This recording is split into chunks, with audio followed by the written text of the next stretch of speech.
பணப்பட்டுவாடெல்லாம் தொடங்கிடுச்சு. சில தொகுதிகளில் 10,000 வரைக்கும் போகுதுன்னு சொல்றாங்க சார். சொல்றாங்க. ஆனால் வாங்குறவங்க யாரும் போஸ்ட்டு ட்விட்டர்லலாம் போட மாட்டேன்றாங்க, அமைதியாக இருக்காங்க. 2 திராவிட கட்சிகளும் யார் பெரிய கட்சி காட்டு அப்படின்ற மாதிரி அடிச்சு கேட்டுறாங்க. இதெல்லாம் பயத்தோட உச்சம். டிவிக்கே கொடுக்குறாங்களா சார்? ஃபர்ஸ்ட் வந்து அவங்க வந்து இந்த பாட்டிலில் வந்து ஹார்லிக்ஸ் பாட்டில், பூஸ்ட் பாட்டில் அந்த மாதிரி இருந்தாங்க. அப்புறம் இவங்கெல்லாம் கொடுக்க ஆரம்பிச்சோன்னா ஆதவர்ஜனா இருக்கிறாரு, அவரு ஒரு ஏழை. லீமா ரோஸ் அவர்கள் இருக்கிறாங்க லால்குடியில், அவர்கள் ஒரு ஏழை. ஏழைகள் எங்கெல்லாம் நிற்கிறாங்களோ அந்த இடத்துலலாம் நன்றாக பணப்பட்டுவாடா நடக்குது. விஜய்க்கெல்லாம் முன்னாடி ஒரு 10, 12 எல்லாம் சொல்லிட்டு இருந்தாங்க. இப்போ 24, 23 அப்படியெல்லாம் பர்சன்டேஜ். 40 சொல்றவங்க இருக்கிறாங்க. 40% வாங்குற அளவுக்கு ஒரு உழைச்சிருக்காரா? 40% வாங்குற அளவுக்கு ஒரு வேட்பாளர் போட்டுக்காரா? கூட்டணி அமைச்சாரா? அதிமுக திமுக எதிர்த்து அரசியல் பண்ணாரா? பிஜேபியும் காங்கிரஸையும் திட்டுனாரா? கற்பனை குதிரையை அவங்க ஓட விட்டுருக்காங்க. ரஜினி ரசிகர் மன்றம் சேலத்தில் நிறைய இடத்துல வந்து தீர்மானம் போட்டு இந்த தேர்தலை வந்து அதிமுகவுக்கு நாங்கள் ஓட்டு போடுவோம் அப்படின்னு போட்டிருக்காங்க. சொல்லாமல் அவங்களுக்குள்ள பேசிக்கிறது என்னன்னா தாவேக்காவை தோக்கடிக்கிறது. ஐயா சத்யராஜ், பிரகாஷ்ராஜ் போன்றவங்க விஜயை தோல் உறுத்தி காட்டுறாங்க. விஜய் எல்லாரையும் குறை சொல்லிட்டு இருந்தாரு இல்லையா? இப்போ எல்லாரும் சேர்ந்து விஜயை அட்டாக் பண்றாங்க. பணம் தான் இந்த தேர்தலை இல்லை பணத்தை ஒண்டி வச்சு ஜெயிக்க முடியாது. பணம் வந்து ஒரு 5%, 6% வேலை செய்யும். குணம் தான் ரொம்ப முக்கியம் ஒரு அரசியல்வாதி. இந்த ஓட்டு கேட்குற தன்மையே வந்து ஒரு காரில் இறங்குறது என்ன, இந்த சொக்கா இப்படி வச்சுக்கிறது என்ன, ஜனங்க அதெல்லாம் ரசிக்க மாட்டாங்க.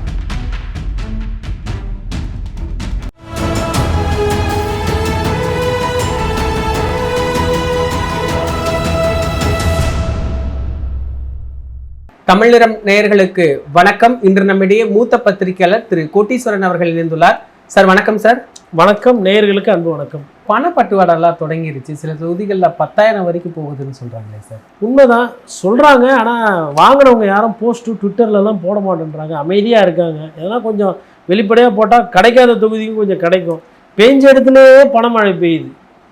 ஏழை பாழிகள் நிற்கிற தொகுதியாக தான் பெய்யுது. தொண்டாமுத்தூரில் நல்லா பெய்யுதுன்றாங்க. கோவை ஒரு ஐயா நம்ம செந்தில் பாலாஜி அவர் நிற்கிற தொகுதியில் பணமழை நல்லா பெய்யுதுன்றாங்க. கரூர் ஃபுல்லாகவே நல்லா பெய்யுதுன்றாங்க.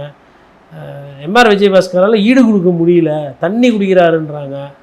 எல்லா இடத்துலையுமே பணப்பட்டுவாடை நல்லா போகுது. 2 திராவிட கட்சிகளும் யார் பெரிய கட்சி காட்டு அப்படின்ற மாதிரி அடிச்சு கேட்டுறாங்க. திமுக ஆட்சியில் இருக்கிறதுனால கொஞ்சம் ஒரு படி மேலே இல்லை பல படி மேலே போய் செலவு பண்ண முடியுது. தேர்தல் ஆணையம் வேடிக்கை பார்த்து கொண்டிருக்கிறது. அதிகாரிகளே லேட்டாக தான் மாற்றுச்சு தேர்தல் ஆணையம். இதை வேடிக்கை பார்க்கும் தேர்தல் ஆணையம். இதனால் பாதிக்கப்பட போகிறது சிறிய கட்சிகள். தாவேக்காவும் நாம் தமிழர் கட்சியும் இது ஒரு கேவலமான இந்த செயலால் இந்த 2 கட்சிகள் ஜனநாயகப்படி பாதிக்கப்பட போகிறது. ஒன்று. இரண்டாவது வந்து இந்த திமுக 180 சீட்டு வரும், ஆட்சியை வந்து பெருவாரியான வாக்கு வித்தியாசம் தக்க வைக்கும்ன்ற. நான் ஆட்சிக்கு வராதுன்னு நான் சொல்லலை, என்னோடய வார்த்தைகளை நீங்கள் சரியாக பார்க்கணும். இன்றைக்கி திமுக பயந்து போய் தான் இந்த 3000, 4000 அதிகமாக ஆளுகின்ற கட்சியில் தான் கொடுத்துக்கிட்டு இருக்கிறதா தகவல். ஏன்னா ஆட்சியில் இருந்தாங்க, அதிகாரத்தில் இருந்தாங்க, லஞ்சம் லாவண்யத்துக்கு அவங்களுக்கு தான் கஜானா சாவி அவங்ககிட்ட தான் இருக்குது. அதிமுக போன வாட்டி இருந்தது, போன வாட்டியே தேர்தல் செலவு பண்ணியிருப்பாங்க. இப்போ உதாரணத்துக்கு நம்ம வெளிப்படையாக பேசிடுவோமே, நமக்கு என்ன இருக்குது, துறைமுகம் தொகுதி ராயபுரமனோ போன வாட்டி நின்று தேர்தலில் செலவு பண்ணி தோற்று போயிட்டார் பாராளுமன்ற தேர்தலில். அதுக்கு முன்னாடியும் செலவு தான், இப்போவும் செலவு தான். அவர் தான் எம்எல்ஏவா எம்பி அமைச்சராக இருந்தார் அந்த 3 தேர்தலாக, இல்லை அந்த 5-6 வருஷத்தில் இல்லை. அப்போ மனோவால் எவ்வளோ செலவு பண்ணிட முடியும்? ஆனாலும் செலவு பண்ணுறேன். அதே மனோவை எதிர்த்து இருக்கக்கூடிய ஐயா சேகர்பாபு சிஎம்டி இருக்குது, சென்னை கார்பரேஷனையும் அவர் தான் கிட்டத்தட்ட கட்டுப்படுத்துகிறாரு, ஹெச்ஆர்என்சி இருக்குது. நல்ல பணம் அதிகமாக டெண்டர் விடக்கூடிய டிபார்ட்மெண்ட்ஸ் அவர்கிட்ட இருக்குது. அவர் நல்லா செலவு பண்ணுறார். அப்போது பசையுள்ள துறை அமைச்சர்கள் வந்து நன்றாக செலவு செய்கிறார்கள், பசை குறைவாக உள்ள அமைச்சர்கள் குறைவாக செய்கிறார்கள். ஆட்சியில் இருக்கிற ஒரு சில இடத்துல அதே மாதிரி வில்லிவாக்கமும் நல்லா பணம் நல்லா விளையாடுதுன்றாங்க. ஆதவர்ஜனா இருக்கிறாரு, அவர் ஒரு ஏழை. அதுக்கப்புறம் நீங்கள் வந்து லீமா ரோஸ் அவர்கள் இருக்கிறாங்க, ஆமாம் லால்குடியில், அவர்கள் ஒரு ஏழை. ஏழைகள் எங்கெல்லாம் நிற்கிறாங்களோ அந்த இடத்துலலாம் நன்றாக பணப்பட்டுவாடா நடக்குதுன்னு நமக்கு செவி வழி செய்தி. நான் போய் பார்க்கல, சமூக தளத்தில் பத்திரிக்காரங்க சொல்கிறத நான் அப்படியே சொல்கிறேன். கொடுக்குறாங்களா கொடுக்கலையா அப்படின்றது வாங்கினவங்களுக்கும் இதை மானிட்டர் பண்ண வேண்டிய தேர்தல் ஆணையத்துக்கு தான் தெரியும். அவங்க கொடுக்குறாங்க, இவங்க வாங்குகிறாங்க. அதுக்கப்புறமா அவங்க வேலை செய்யலைன்னு நீங்கள் கேட்க முடியாது. ஏன்னா அவங்க டோக்கன் அட்வான்ஸ் கொடுத்து தான் புக் பண்ணுறாங்க. அவங்க வாங்கிட்டாங்க, ஓட்டை வாங்குறாங்க. அதனால் இவங்கெல்லாம் வந்து கரெக்டாக வேலை செய்யணும் அப்படின்னா நம்ம எதிர்பார்க்கல. இதெல்லாம் பயத்தோட உச்சம். அதாவது நம்ம தோற்றுருவோம் அப்படின்ற பயம் இருக்குது. குறிப்பாக திமுகவுக்கு அந்த பயம் வந்து அதிகமாக வந்து விட்டது. ஒரு சிலர் வந்து அதிமுகவில் இருக்கிற முக்கியஸ்தர்களுக்கு அதிகாரிகள் ஃபோன் பண்ணி வாழ்த்து சொல்லக்கூடிய தருணங்களும் நடந்து கொண்டிருக்கிறது. ஏன்பா இப்போ புதுசாக வாழ்த்து சொல்கிறாங்க? எனக்கு காலைல ஒருத்தர் ஃபோன் பண்ணி கேட்டார். இப்போ தான் சார் இன்டெலிஜென்ஸு ஒட்டு கேட்குற டிபார்ட்மெண்ட்டில் இருக்கிறவங்களாம் மாற்றிருக்கிறாங்க, அதனால் ஃபோனை ஒட்டு கேட்க மாட்டாங்கன்ற தைரியத்தில் மேபி ஃபோன் பண்ணி வாழ்த்து சொல்லுவாங்க அப்படின்றதும் ஒரு அடிஷனல் செய்தி. அப்போ வந்து என்னன்னா, அதிகாரிகளை பொறுத்தவரையிலும் இங்கிட்டும் 2 வணக்கம் வச்சுருவோம், அங்கிட்டும் 2 வணக்கம் வச்சு விட்ருவோம். யார் வந்தாலும் அப்படியே வணக்கம் வச்சுக்கிட்டு அப்படியே பூங்கொத்து தூக்கிட்டு போயிடுவோன்னு ஒரு டீமு ரெடி ஆகிட்டு இருக்குது. இதுவும் இப்போ நடக்குது. பணம் தான் இந்த தேர்தலை இல்லை பணம் வந்துங்க, தமிழர்களை நான் அவ்வளோ கருத்து மதிப்பிடவே மாட்டேன். பணம் கொடுத்தா அவங்களுக்கு நல்லா தெரியும் இது தவறான பணம், தவறான முறையில் வருது, வாங்கிக்கிடுவாங்க. பணத்தை ஒண்டி வச்சு ஜெயிக்க முடியாது. பணம் வந்து ஒரு 5%, 6% வேலை செய்யும். ஆனால் அந்த 5%த்தில் நான் தோற்றுருவணும், அதை செலவு பண்ணாமல் நான் போயிடுவணும் அப்படின்ற அந்த பயத்தில் தான் கொடுக்குறேன். பணம் தான் முக்கியம்னா எதுக்கு அதிமுக தோத்துச்சு போன வாட்டி? எதுக்கு ஆட்சியில் இருந்த திமுக தோத்துச்சு அதுக்கு முன்னாடி? பணம் என்பது அது ஒரு எக்ஸ்ட்ரா. குணம்தான் ரொம்ப முக்கியம் ஒரு அரசியல்வாதிக்கு. நீ நல்ல குணாதிபதியா, என்னோட ஏரி குளம் கண்மாயை நல்லா பார்த்துக்குவீங்களா, மண்ணு கம்மியாக திருடுவீங்களா நிறைய திருடுவீங்களா? திருட மாட்டாங்க நான் சொல்லலை, திருடுவாங்க. 2 பேரும் திருடுறாங்க, திருடி இருக்கிறாங்க. நான் பேரை சொல்லி சொல்லலை. ஆனால் அட்லீஸ்ட் அவங்களோட ஆதரவு பெற்ற மணல் திருடும் ஒரு கான்ட்ராக்டரோ இல்லை மணல் திருடும் ஒரு வியாபாரியோ அவர்கள் வந்து திராவிட கட்சியோட ஆசையோடு தான் அதெல்லாம் செய்கிறாங்க. அதெல்லாம் இருக்குது. அப்போ யார் அதிகமாக கொள்ளையடிக்கிறது, யார் கம்மியாக கொள்ளையடிக்கிறது? சின்ன கொள்ளைக்காரங்களுக்கும் பெரிய கொள்ளைக்காரங்களுக்கும் நடக்கிற ஒரு, இல்லை சின்ன ஊழல்வாதி பெரிய ஊழல்வாதிக்கும் நடக்கிற ஒரு போட்டியாக கூட இதை பார்க்கலாம். டிவிக்கே கொடுக்குறாங்களா சார்? டிவிக்கே ஒரு சில இடத்துல கொடுக்கறதாக தகவல் வருது. அப்போது ஃபஸ்ட்டு வந்து அவங்க வந்து இந்த பாட்டிலில் வந்து ஹார்லிக்ஸ் பாட்டிலு, பூஸ்ட் பாட்டில் அந்த மாதிரி இருந்தாங்க. அப்புறம் இவங்கெல்லாம் கொடுக்க ஆரம்பித்தோன்னே பார்த்தோன்னே என்னங்க அண்டா குண்டா அந்த ரேஞ்சில் போகிறாங்க. 4000 6000 நீங்கள் இப்போ தான் ஹார்லிக்ஸ் பாட்டில் வந்துட்டோம்னா இப்போ அவங்களும் ஒரு சில தொகுதியில் இம்ப்ரூவ் பண்ணியிருக்காங்க. அது சொந்த சுயதவில் பண்ணுறதா தகவல். அது உறுதி செய்யப்படவில்லை, அதுக்கு என்னிடம் ஆதாரம் இல்லை, செவி வழி செய்தி தான். நாட்டில் நடக்கக்கூடிய விஷயந்தான், இல்லாததை நான் சொல்லலை. கொடுக்கறது தப்பு இல்லையா, வாங்கலாமா வாங்கக்கூடாதா அப்படின்றது தேர்தல் ஆணையமும் மக்களும் தான் முடிவு பண்ணோம். ஏதோ மக்களுக்கும் ஒரு கட்சிக்கும் வாக்காளர்களுக்கும் இருக்கிற தொடர்பு, ஒரு வேட்பாளருக்கும் ஓட்டு போடுறவங்களுக்கும் இருக்கிற தொடர்பு, அதுக்குள்ளே போய் நம்ம கருத்து சொல்லி சட்ட ரீதியாக என்ன கேட்டிங்கன்னா தவறுனா ஆமாம் தவறு, அவ்வாறு பெறக்கூடாது, அவ்வாறு கொடுக்கக்கூடாது. அவங்க இவனா சொன்னால் அவங்கள நிப்பாட்ட சொல்லி நான் வாங்குறத நிப்பாட்டுறேன். ஒரு சில தொகுதியில் வந்து என்னென்னா எங்களுக்கு இன்னும் பணம் வரலன்னு சொல்லிட்டு கோவத்தெல்லாம் வெளிப்படுத்துகிறாங்க மக்கள். என்னது பணம் கொடுக்க மாட்டியா, அப்படியா, எங்கள் ஊருக்கு வராதா, பார்த்துக்கலாம், இப்படியெல்லாம் போகுது. இதை ரசிக்கிறதா இல்லை இதை நினச்சி தலையில் அடிச்சிக்கிறதா என்ன பண்ணுறது தெரியல. காலக்கூடுமை இதெல்லாம். அரசியல் என்பது ஒரு நீட்டு தேர்வுக்கு அவ்வளோ போராட்டம் பண்ணுறோம் நம்ம, ஒரு டாக்டர் ஆக முடியலையேன்னு. இனிமேல்ட்டு ஏழை பாழைகள்லாம் எம்எல்ஏலாம் ஆகவே முடியாது. இந்த கடைசியாக இந்த 5 எம்எல்ஏ இந்த கம்யூனிஸ்ட் கட்சியில் ஒரு 5-6 பேர் இருக்கிறாங்க, அவங்கள போய் அடிக்கடி பார்த்துக்கணும். அறிந்து வழிகின்ற இனம், அழியக்கூடிய தன்மையில் இருக்கும் அரசியல்வாதிகள் அப்படின்ட்டு இந்த பீமாராவ் இருந்தார், பாலபாரதி, அதுக்கப்புறமா வந்து உங்களுக்கு ஐயா இப்போ சமீபமாக நல்லக்கண் ஐயா மறைஞ்சிட்டாங்க, கந்தர்வக்கோட்டையில் ஒரு சட்டமன்ற உறுப்பினர் இருக்கிறாரு. அப்போ சிபிஎம்மில் வந்து ஒரு மாவட்ட செயலர் இருக்கிறாரு செல்வான்னு சொல்லிட்டு. ஒரு மாவட்ட செயலரை பார்த்தா மாவட்ட செயலர் மாதிரியே இருக்க மாட்டார் செல்வா. பார்த்தீங்கன்னா எப்பவுமே ஒரு கசங்கின சொக்கா, பாதி சேவ் பண்ணிட்டு சேவ் பண்ணாத மாதிரி ஒரு முகம், ஒரு டயர்டாக ஒரு மூஞ்சி, என்னென்னு பார்த்தா ஏதாவது ஒரு போராட்டத்தில் இருந்த தோழர் அப்படின்வார். இப்போ இவங்களெல்லாம் நீங்கள் போய் தேடி தேடி பார்த்துக்கலாம். ஓகே, இப்போ இவங்களாம் இப்படியும் அரசியல்வாதிகள் இருப்பாங்களா அப்படி. ஏன்னா ஒரு சில அரசியல்வாதிகளோட வாரிசுகள் நான் பார்க்குறேன், இப்போது எல்லா கட்சியிலையும் போய் ஓட்டு கேட்குறாங்க. அந்த ஓட்டு கேட்குற தன்மையே வந்து ஒரு என்ன சொல்கிறது, ஒரு பணம் படைத்தவர்கள் எப்படி நடந்துக்குவாங்களோ அந்த மாதிரி இருக்குது. வந்து காரில் இறங்குறது என்ன, இந்த சொக்கா இப்படி வச்சுக்கிறது என்ன, ஜனங்க அதெல்லாம் ரசிக்க மாட்டாங்க. நீங்கள் ஜனங்க கூட இயல்பாக பழகணும், சாதாரணமாக இருக்கணும் அப்படின்னு தான் ரசிக்கிறாங்க. அதனால் அதுலேருந்து நிறைய பேர் அந்நியப்பட்டு போகிறாங்க. அதெல்லாம் குறைச்சிக்கணும். அதெல்லாம் இந்த தேர்தலில் நிறைய இடத்துல அதெல்லாம் மைனஸ் ஆகும். கரெக்டான, அதாவது அந்த நேரத்தில் போய் ஓட்டு கேட்குறதுன்றது எடுபடாது. அதாவது இப்போ உங்கள் அப்பா சட்டமன்ற உறுப்பினராக இருக்கார், இல்லை அமைச்சராக இருக்கார் அப்படின்னா நீங்கள் ஒரு பிஏ மாதிரியோ ஒரு பியூன் மாதிரியோ ஒரு டிரைவர் மாதிரியோ இருக்கலாம், தப்பு இல்லை. ஆனால் அந்த இறங்கி நீங்கள் போகிறீங்களா? இப்போ மனு வராங்க, 4 பேர் வராங்க, என்ன தம்பி அப்பா இல்லையா? இல்லைண்ணே அப்பா உடம்பு சரியில்லை, காய்ச்சல் படுத்து கிடக்கிறேன், நீங்கள் என்கிட்ட கொடுங்கண்ணே, நான் பார்க்குறேன், மூச்ச ஒன்று நான் சொல்கிறேண்ணே. இல்லை காரில் போகிறாங்க, திடீர்னு 4 பேர் சண்டை போட்டுக்கிறாங்க, நிறுத்தி என்னண்ணா என்ன பிரச்சனை? இல்லைப்பா இது மாதிரி, இல்லை நான் அப்பா கிட்ட நான் சொல்கிறேன். அப்படி பண்ணுற அரசியல் வேறு. ஆனால் அப்படி அரசியல் யாரும் பண்ணுறது இல்லை உண்மையாக. அதுவும் ஒரு அரசியல் தான். அந்த அரசியல் குறைவாக இருக்குது. இப்போ விஜய்க்கெல்லாம் முன்னாடி ஒரு 10, 12 எல்லாம் சொல்லிட்டு இருந்தாங்க. இப்போ உள்ள 24, 23 அப்படியெல்லாம் பர்சன்டேஜ் இல்லை, 40 சொல்கிறவங்க இருக்கிறாங்க. 4ஆம் தேதி ஒரு சிலர் வந்து இந்த கோட்டீஸ்வரனே 4ஆம் தேதி பார்க்கணுன்றாங்க. ஒரு சிலர் இல்லை கரெக்டாக தான் பேசுகிறீங்கன்றாங்க. எது உண்மை எது பொய்ன்றது 4ஆம் தேதி தெரிஞ்சிடும். அவ்வளவு வாக்கு விகிதாச்சாரம் இல்லை. அதாவது நீங்கள் ஒரு 10 பேர் இருக்கிறாங்க, போய் கேட்டிங்கன்னா ஒரு 4 பேர் வந்து விஜய் வந்தால் நல்லாயிருக்கும்னு சொல்லுவாங்க. விஜய் உங்கள் தொகுதியில் நிற்கிறாரா, விஜய்க்கு ஓட்டு போடுவீங்கன்னு கேட்டிங்கன்னா அந்த டெக்னிக்கல் கேள்விக்கு அவங்ககிட்ட பதில் இல்லை. ஏன்னா விஜய் எல்லா தொகுதியிலும் போய் நிற்க முடியாது. இன்னொன்று 40% வாங்குற அளவுக்கு ஒரு உழைச்சிருக்காரா, ஃபஸ்ட்டு கேள்வி. 40% வாங்குற அளவுக்கு ஒரு வேட்பாளர் போட்டிருக்காரு, 2வது கேள்வி. 40 தொகுதி வாங்குற அளவுக்கு கூட்டணி அமைச்சாரா, 3வது கேள்வி. 40 தொகுதி வாங்குற அளவுக்கு ஒரு அதிமுகவும் திமுகவும் எதிர்த்து அரசியல் பண்ணாரா? 40 தொகுதி வாங்குற அளவுக்கு ஒரு பிஜேபியும் காங்கிரஸையும் திட்டுனாரா? இந்த கொள்கை விஷயங்கள் பேசினாரா? எதுவுமே பண்ணல. சரி, 40 விகிதாச்சாரம் வாங்குற அளவுக்கு வீடு வீடாக போய் ஓட்டு கேட்டாரா? அதுவும் பண்ணல. 40 விகிதாச்சாரம் வாங்குற அளவுக்கு அவர் ஓட்டுக்கு காசு கொடுத்தாரா? அதுவும் கிடையாது. 40 விகிதாச்சாரம் வாங்குற மாதிரி சாதி ரீதியாக சரியான கேண்டிடேட்டை போட்டாரா? அதுவும் கிடையாது. இப்படி தேர்தலில் பண்ண வேண்டிய நிறைய வேலைகளை பண்ணாமல் 40 விகிதாச்சாரம் அவர் வாங்குவாருன்னு சொன்னால் அது எனக்கு ஏற்புடையதாக இல்லை.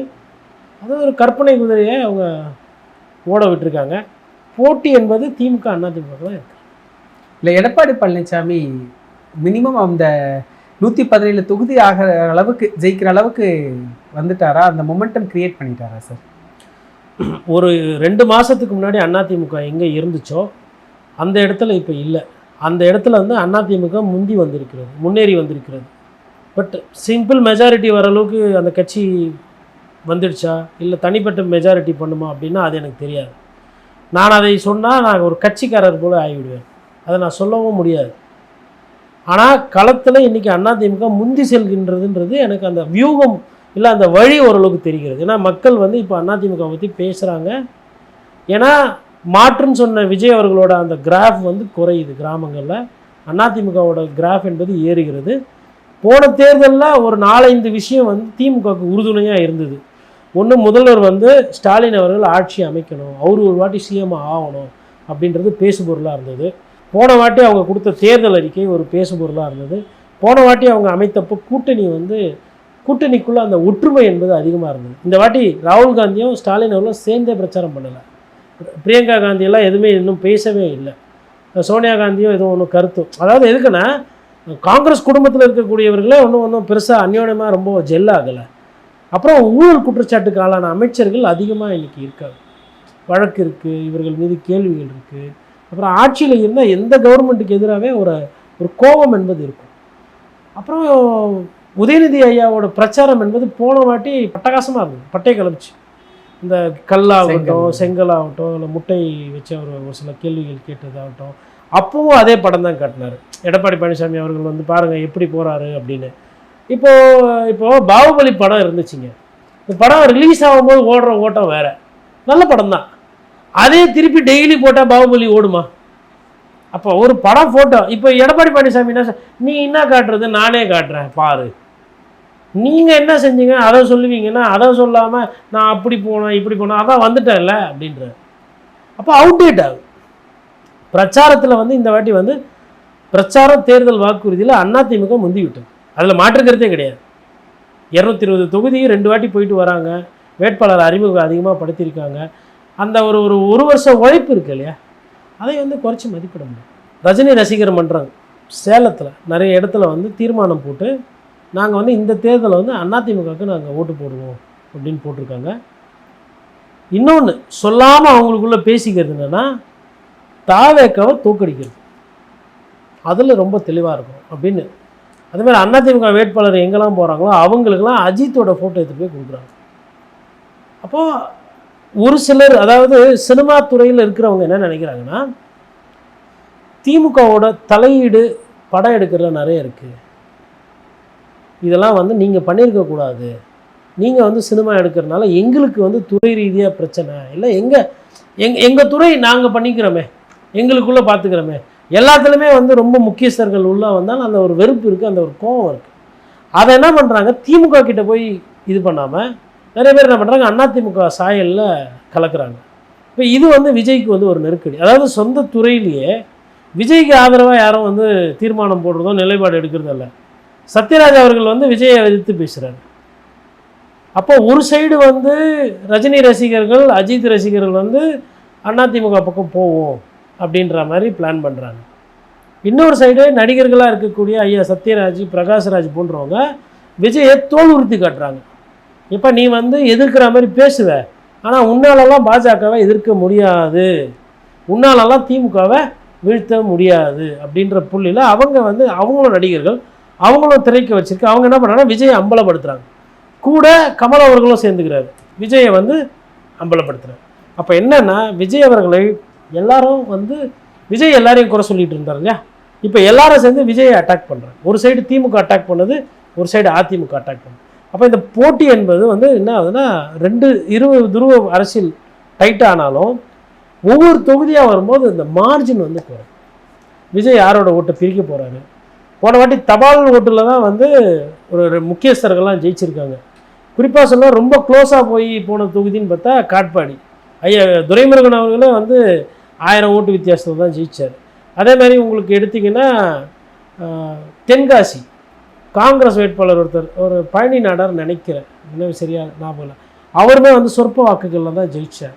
இந்த மாதிரி நிறைய தொகுதிகள் வந்து சொற்ப வாக்குகளில் போயிருக்கு. அதனால் இந்த தேர்தல் வந்து என்னென்னா, ஒரு சில விஜய் அவர்களை தாண்டி ஒரு சில பிரச்சனைகள்லாம் இருக்குது. இதில் ஒரு சிலர்கள் என்ன தவறு பண்ணுறாங்கன்னா, திமுக வந்து ரொம்ப பலமாக இருக்குது, ஸ்வீப் பண்ணுவாங்க திருப்பி, அவங்களுக்கு தான் இன்னும் எட்ஜ் இருக்குன்ற மாதிரி 5 வருஷமாக பேசினதே திருப்பி பேசிகிட்டு இருக்கிறாங்க. தூய்மை பணியாளர் போராட்டம், செவிலியர் போராட்டம், அரசு ஊழியர் போராட்டம், ஆசிரியர் பெருமக்கள் போராட்டம், ரியல் எஸ்டேட்டில் ஒரு சில பிரச்சனை. நிறைய இடம் வந்துட்டு என்ன பண்ணிட்டாங்கன்னா, முன்னாடிலாம் வந்து சின்னதாக இருந்தாலுமே விற்று வீடு கட்டிக்கலான்ற மாதிரி இருந்தது. இது எல்லாமே பெரிய லெவட்டாக போட்டு சிஎம்டிஏ ரூல்ஸு அந்த மாதிரி இருக்கும். ஆனால் டிடிசிபியில் பெரிய பிரச்சனைகள் இருக்காது. அதெல்லாம் வந்து ஒரு சில அதிகாரிகள் பேச்சு ஒரு சில தவறுகள் செஞ்சுருக்காங்க. இப்போ இதெல்லாம் வந்து இருக்குது, அங்கங்கே பிரச்சனை இருக்குது. பர்மிட் ரோட் ட்ராக்ஸு, இந்த உங்களுக்கு ஆட்டோ எடுத்துகிட்டு போய் நீங்கள் ரெனிவல் பண்ணணும், கார் எடுத்துகிட்டு போய் ரெனிவல் பண்ணால் 5 மடங்கு 6 மடங்கு ஏற்றிருக்காங்க. இப்போ இதெல்லாம் சொத்து வரி ஏற்றப்பட்டிருக்கு. கரண்ட்டு பில் வந்து மாதம் கொடுப்பு கரண்ட்டு பில் கட்டலான்னு சொன்னாங்க, அதை எடுத்துகிட்டு வரல, கரண்ட்டு பில் ஏற்றிருக்கு. இதெல்லாம் ஒரு பிரச்சனையே இல்லைன்னு சொல்லிட்டா, நான் என்ன கேட்குறேன்னா, தேர்தலை தாண்டி கட்சிகள் இயங்கணும். அறிஞர் அண்ணா சொன்ன மாதிரி கட்சின்றது வேட்டி, தேர்தல்ன்றது துண்டு போடலாம், வேணாம்னா தூக்கி போட்டு போகலாம், ஆனால் வேட்டின்றது முக்கியம். அப்போ இங்கே வந்து தேசிய கட்சிகள், குறிப்பாக பாரதிய ஜனதா கட்சி தமிழ்நாட்டில் வரக்கூடாது அப்படின்னா அதிமுகவும் திமுகவும் இங்கே பலமாக இருக்கும். அது இருந்தால் தான் பாரதிய ஜனதா கட்சி போன்ற அந்த மக்களை பிளவுபடுத்தி அரசியல் பண்ணக்கூடிய அந்த கட்சிகளுக்கு வந்து இங்கே பெரிய வரவேற்பு இருக்கு. இது ஒன்று. சரி, இதில் காங்கிரஸ் ஒண்டி சரியா அப்படின்னா, காங்கிரஸும் அதே மனநிலை தான். இந்தியா அதிகமாக திணிச்சதே அவங்க தான். இந்தியை கொண்டு வந்தது அந்த காலத்தில் வந்து பிரச்சனையே வந்து திமுகவுக்கும் காங்கிரஸுக்கும் தான். ஏதோ திமுகவுக்கும் பிஜேபிக்கும் இல்லை இன்றைக்கி பேசுகிற மாதிரி. காங்கிரஸ் தான் அதற்கு வந்து ஈழ பிரச்சனைக்கு முழு காரணமே வந்து காங்கிரஸ் தான். அப்போ வந்து பிரபாகரன் அவர்களுக்கு அந்த போர் நடந்த காரணகட்டத்தில் வந்து பிரியங்கா காந்தி வந்து இங்கே வேலூர் வராங்க, ஒரு சிலர் சந்திக்கிறாங்க. அதுக்கப்புறம் தான் அங்கே தமிழர்கள் மீது தாக்குதல் அதிகமாக. நீட்டு தேர்வை கொண்டு வந்ததே காங்கிரஸ் கட்சி. ஆனால் அந்த நீட்டு தேர்வை மலைப்பாம்பாக்கி அந்த முட்டை வச்சு அதுக்கு பாலெல்லாம் வச்சு அபிஷேகம் பண்ணுறது பாரதிய ஜனதா கட்சி. அப்போ இதெல்லாம் இருக்குது இங்கே பிரச்சனை. சுங்கவரி அதிகமாக கொண்டு வந்தது பாரதிய ஜனதா கட்சி, சுங்கவரிக்கு விதை போட்டது காங்கிரஸ் கட்சி. இதெல்லாம் வந்து தமிழ்நாட்டினுடைய பிரச்சனை. அதனால் வந்து இங்கே வந்து இன்னொன்னையும் பதிவு பண்ணோம், பழைய அளவுக்கு பாரதிய ஜனதா கட்சி மீது இங்கே கோபம் கிடையாது. 2019 இருந்த கோபமோ 2021 இருந்த கோபமோ பாரதிய ஜனதா கட்சி மீது இப்பொழுது இங்கே இல்லை. நான் பேசுவது நிதர்சனம். அப்போ இந்த தன்மை வந்து இது பெருசாக, இது ஒரு ராஜஸ்தான் போலவோ இது ஒரு மகாராஷ்டிரத்திலே மாறக்கூடிய தன்மை இல்லை. மாறி திராவிட கட்சிகள் ஆண்டு கொண்டே இருக்குன்னா இங்கே வந்து அவங்க வரலாம், பாஜக வரலாம், காங்கிரஸ் வரலாம், வந்து இங்கே இருக்கக்கூடிய கட்சியோட கூட்டணி வச்சுக்கலாம். இல்லை இதை இன்னும் சிறப்பாக பார்க்கணும் அப்படின்னா, நாடாளுமன்ற தேர்தல்னு வரும்பொழுது திமுக எடுக்கிற நிலைப்பாடுகளுக்கு பாரதிய ஜனதா கட்சிக்கு எதிராக எடுத்துக்கிற நிலைப்பாடுகள் மக்கள் அதிகமான அளவில் ஓட்டு போடுவாங்க. சட்டமன்ற தேர்தல் வரும்போது அதிமுகவையும் திமுகவையும் பிரித்து பார்த்து எந்த கட்சி தேவையோ அதுக்கு ஓட்டு போடுறோம். அப்படி தெளிவாக இருக்கிற ஒரு ஊரில் வந்துட்டு உயிரென வருவா, அதுவாக வருவா, இதுவாக வருவான்னு பாட்டு போட்டு வைப்பு பண்ணிடலாம், அப்படியெல்லாம் ஓட்டு எடுத்துகிட்டு போயிட முடியும். நிகழ்கால அரசியல் குறித்து பல தகவல்களை பகிர்ந்து கொண்டதுக்கு நன்றிங்க சார். நன்றி. இதே போன்று நிகழ்கால அரசியலின் சாரம்சங்களை அரசியல் ஆளுமைகளின் நேர்காணல் வழியே தொடர்ந்து காண தமிழ் நிறம் வலையொலியை சப்ஸ்கிரைப் செய்யுங்கள். தங்களின் மேலான கருத்துக்களை கருத்துளை பெட்டியில் பதிவிடுங்கள். நன்றி, வணக்கம்.